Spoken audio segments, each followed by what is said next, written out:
So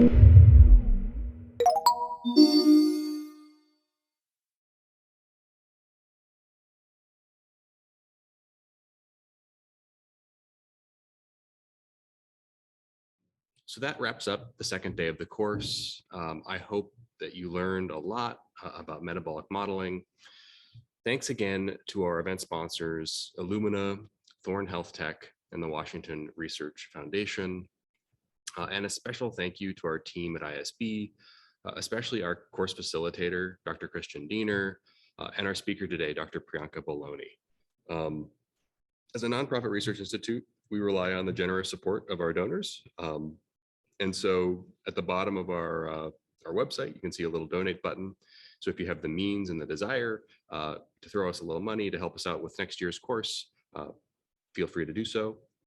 As a recap for today, you learned how to build genome scale metabolic models from bacterial isolate genomes. Furthermore, you learned how to manipulate these models and compare them to one another. And finally, you were introduced to the concept of reverse ecology, right? Whereby you can infer information about the ecological niche of an organism in a given environment from its genome and from its metabolic model. These tools are important for understanding how to map genomic diversity into functional space and how to predict coexistence or competition between bacterial strains that may only differ by a handful of genes. And this really sets us up well for the research that we'll hear tomorrow. Tomorrow, we're looking forward to hosting you in our symposium, which will feature 6 researchers working in different parts of the world who are working to build computational and experimental tools for exploring rapid within host bacterial evolution. And part of that is, understanding how these point mutations in these genomes of these very closely related organisms, how do these alter the function of these organisms, and how does that, what are the repercussions of that for the host? And these are the kinds of questions that will be tackled tomorrow by our speakers. I'm incredibly excited myself to hear these talks. These are some of my favorite scientists in the world, and I'm looking forward to seeing you all there as well. I'll give you one last reminder here about the challenge from the first day of the course.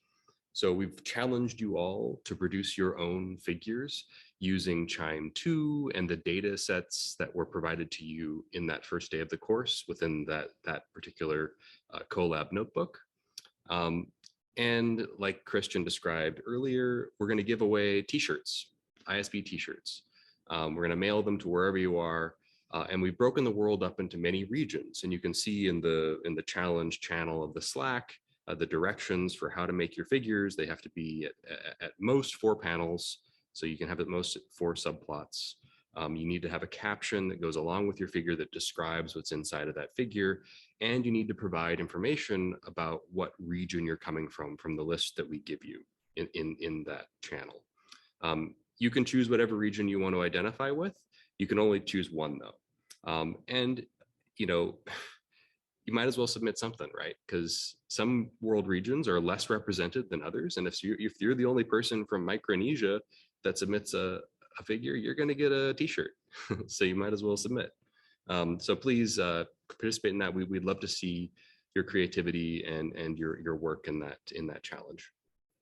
Okay, so tomorrow for the symposium, we kick things off again at 9:00 a.m. Pacific time or Seattle time. We hope to see you there. You can learn more about ISB at isbscience, all one word, .org. Thanks for joining us. Have a great rest of your day or evening or what have you, and see you tomorrow.